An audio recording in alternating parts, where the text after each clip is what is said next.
the same person I was 4 years ago. When I walked through the doors of my first calculus class back in the fall of 2010, I was shy, nervous, and completely unprepared for what was coming ahead. I felt daunted by the sheer amount of material I had to learn for my exams, and the much larger class sizes than I had had in high school. From then on, things felt pretty routine.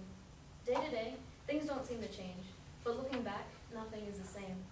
I'm standing here in front of you in the very last moments, on the very last day of my undergrad career. So what better way to use the 4 to 5 minutes that I have in my speech class than to commemorate the ground I stand on, UMBC. Perhaps I'm too naive to think this way, but UMBC has truly shaped who I am and who I want to be. Tonight, I want to acknowledge this place as one that is innovative, one that is inspiring, and one that has taught me to accept myself for who I am. I really can't believe it. Time has really flown by. And when I tell others that I go to UMBC, the first thing they say is, "Oh, you mean College Park?" But no, the first thing I think of is this campus and everything that it means to me. To others, this place might be a quiet suburban campus, small, tiny, not much life on the weekends, too little parking and too much work. But to me, this place is a wondrous demonstration of what it takes to be an individual in today's society.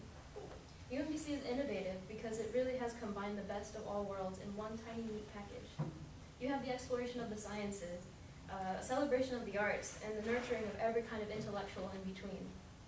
This has a tremendous resonance for me because all my life I've been trying to find my box, a box that identified me, sorted me into a place of others with similar mentality.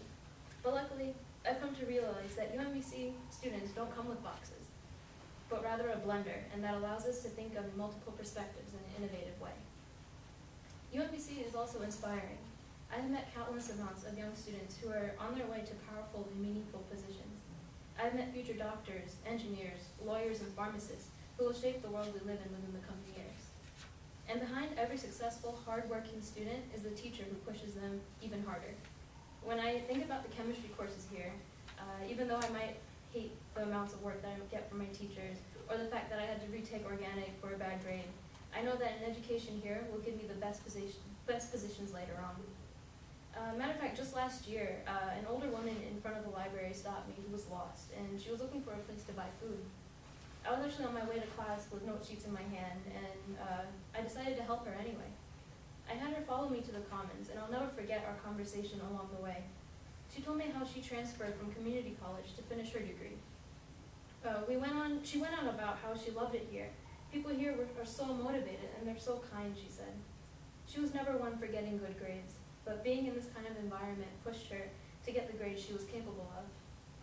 Just from that short encounter, I've never felt more proud to be a student here. UMBC grads are prepared to enter the workforce better than most college students, and this is inspiring to me because I'll be right there with them. UMBC has taught me to accept myself for who I am. I met very special friends here. We taught each other to accept ourselves and our limitations, but to work as hard as we could to make sure we achieved our goals. We pushed each other to get better grades. We made sure we enjoyed every part of our lives here at UMBC. I know that now that I'm leaving, I have grown up and realized what I'm capable of. I know this because together we achieved our professional goals. I'll be starting at the University of Maryland Pharmacy School in a few months, and this is just the beginning. My friend will also be attending medical school too. We both used the resources at UMBC to grow. We were both pushed to our limits in our tough classes, and we both achieved success through the hardships and limitations imposed on us by UMBC and its professors.